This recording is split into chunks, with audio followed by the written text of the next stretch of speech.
جب سورج کا اوپر کا کنارہ نظر آنے لگا، یہاں سے طلوع شروع ہو گئی، جب سورج کا اوپر کا کنارہ نظر آنے لگا، اب کوئی نماز نہیں پڑھ سکتے، نہ قضا نہ ادا۔ پوری سورج کی پوری ٹکیا 4 منٹ میں اوپر نکلتی ہے۔ اوپر کا کنارہ نمودار ہونے کے بعد نیچے کا کنارہ نکلنے تک 4 منٹ لگتے ہیں۔ اسی طرح جو سر کے اوپر خط ہے، اس پر سے بھی سورج کو پاس ہونے میں 4 منٹ لگیں گے۔ اسی طرح جب سورج غروب ہوگا تو نچلا کنارہ ڈوبنے لگے گا، وہاں سے لے کر آخری کنارہ چھپنے تک 4 منٹ لگتے ہیں۔ مگر طلوع میں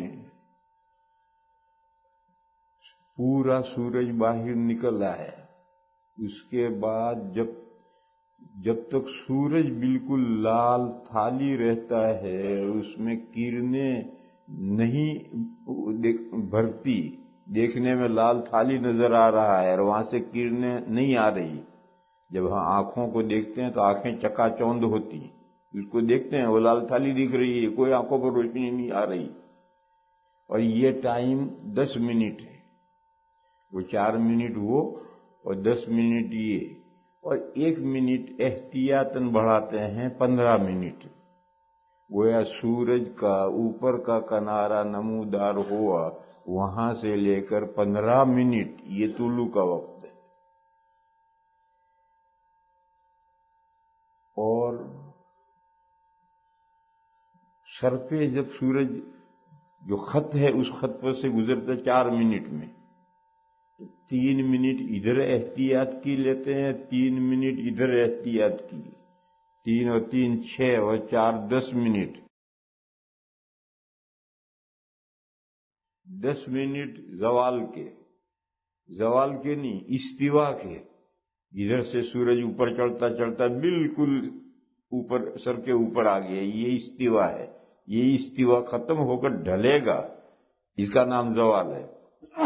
تو استوا کے 10 منٹ، اور سورج ڈوبنے سے پہلے جب سورج لال تھالی ہو جائے وہ بھی 10 منٹ لیے گئے ہیں، اور 4 منٹ جو غروب کے اور 1 منٹ بڑھایا ہے، 15 منٹ یہاں۔ غرض طلوع کے وقت 15 منٹ، غروب کے وقت 15 منٹ اور استوا کے وقت 10 منٹ۔ ان 3 وقتوں میں کوئی نماز جائز نہیں ہے، نہ ادا نہ قضا۔ البتہ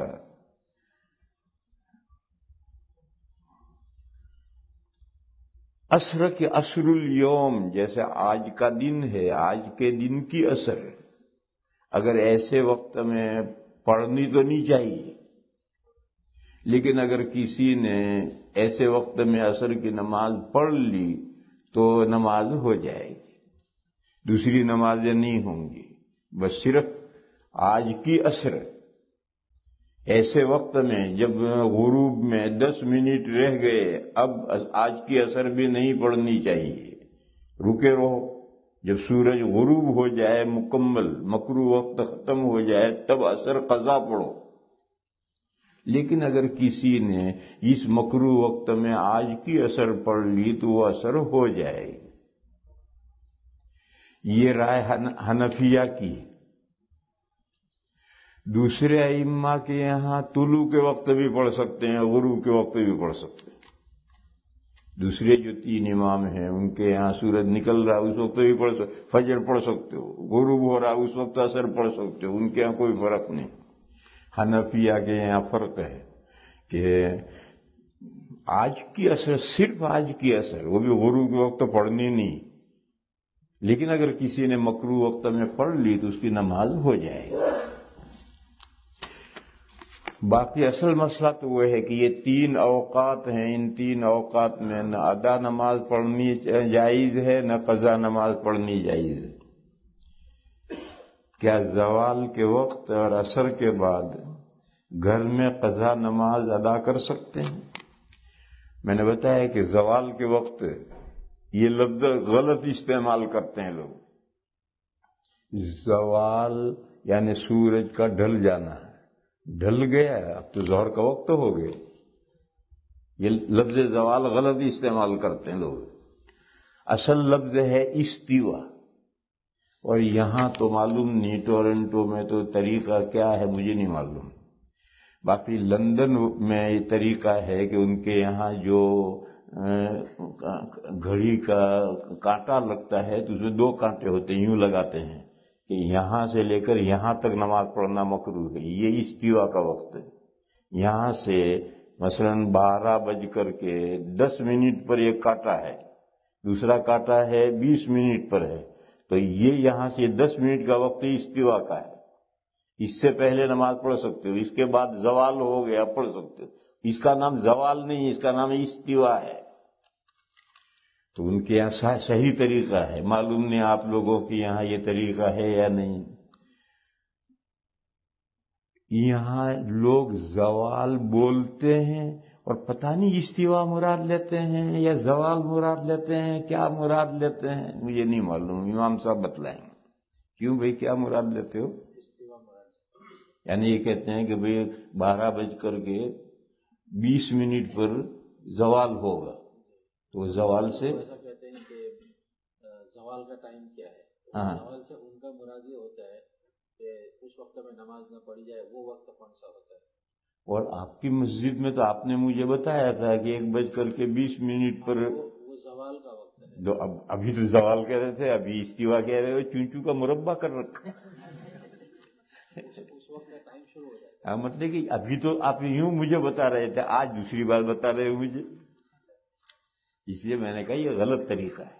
کبھی تو پوچھتے ہیں بھی زوال ٹائم کیا ہے، تو زوال سے استوا مراد لیتے ہیں، یعنی جب نماز پڑھنا ممنوع ہو جاتا ہے وہ ٹائم پوچھتے ہیں، اور لفظ زوال استعمال کرتے ہیں، یہ لفظ زوال غلط ہے۔ زوال تو سورج ڈھلنے کا نام ہے، اور زوال سے تو ظہر کا وقت شروع ہو جاتا ہے، اور نماز ممنوع ہے اس سے اوپر استوا کے وقت۔ اور کبھی زوال سے جو زوال کے معنی وہی مراد لیتے ہیں کہ زوال ہو گیا، نماز اب پڑھو، نماز اذان دے دو، زوال ہو گیا۔ تو یہ صحیح لفظ ہے، صحیح استعمال ہے کہ زوال ہو گیا اذان دے دو، زوال ہو گیا نماز پڑھو۔ تو کبھی اس معنی میں استعمال کرتے ہیں، کبھی اس معنی میں استعمال کرتے ہیں، اس لیے ٹھیک نہیں۔ لندن والوں کا طریقہ مجھے بہت پسند آیا، ان کے یہاں 2 کانٹے انہوں نے الگ الگ کر رکھے ہیں، یہ 1:10 پر، یہ دوسرا 1:20 پر، یہاں سے لے کر یہاں تک نماز ممنوع ہے، اور یہاں سے پہلے جائز ہے اور یہاں کے بعد جائز ہے، وہ بہت صحیح طریقہ ہے۔ تو یہ جو استوا ہے اس میں تو کوئی نماز جائز نہیں، اور عین طلوع اور عین غروب میں بھی کوئی نماز جائز نہیں۔ لیکن ایک دوسرا مسئلہ ہے، وہ یہ ہے جب آپ نے فجر کے فرض پڑھ لیے تو اب طلوع سے پہلے نفلیں مکروہ، نفل نماز پڑھنا جائز ہے۔ ایسے آپ نے جب عصر کے فرض پڑھ لیے، عصر کے فرض پڑھنے سے پہلے جتنی نفلیں پڑھنی ہو پڑھو، لیکن جب عصر کے فرض پڑھ لیے تو اب غروب تک نفلیں پڑھنا ممنوع، نفلیں۔ بس ایسی صورت میں اگر کوئی بندہ گزشتہ نمازوں کی قضا کرے، قضا عمری کرے، یا کوئی اور نماز کل کی باقی ہے وہ قضا کرے، تو فجر عصر کے فرض پڑھنے کے بعد غروب کا جو مکروہ وقت ہے وہ شروع ہو، اس سے پہلے نفلیں ممنوع، قضا نماز جائز ہے۔ مگر یہ قضا نماز لوگوں کے سامنے نہیں پڑھنی چاہیے، یہ اپنے گناہ کا ظاہر کرنا ہے۔ گناہ کرنا جیسے برا ہے، اپنے گناہ کا ڈنڈورا پیٹنا بھی برا ہے۔ اپنے گناہ کو ظاہر مت کرو، اللہ کے سامنے پوشیدہ رکھ کر اللہ سے معافی مانگو، پبلک کے سامنے گناہ ظاہر مت کرو۔ اب اگر ایک شخص یہاں عصر کے بعد نماز پڑھے گا تو ہر آدمی یہ سمجھے گا کہ اس نے نمازیں مس کی ہیں، وہ قضا کر رہا ہے۔ تو نماز مس کرنا تو کبیرہ گناہ ہے، جان بوجھ کر نماز کا چھوڑنا تو کبیرہ گناہ ہے، تو وہ اپنے کبیرہ گناہ کا اظہار کر رہا ہے۔ لہذا لوگوں کے سامنے قضا نہیں کرنی چاہیے، اپنے گھر میں تنہائی میں، جہاں بیوی ہو کوئی حرج نہیں، بیوی تو ہر بیت جانتی، لہذا اپنے تنہائی میں اگر کہیں بھی تنہائی میں اپنی نماز قضا پڑھ سکتے ہو، پبلک کے سامنے نہیں پڑھنی چاہیے۔ تو اس نے دو چیزیں گڑبڑ کر دی، کیا زوال کے وقت اس کا تذکرہ یہاں غلط ہے، اور عصر کے بعد ہے، یہ صحیح ہے سوال۔ عصر کے ساتھ زوال کے وقت نہیں پوچھنا چاہیے، فجر کے بعد اور عصر کے بعد یوں پوچھنا چاہیے۔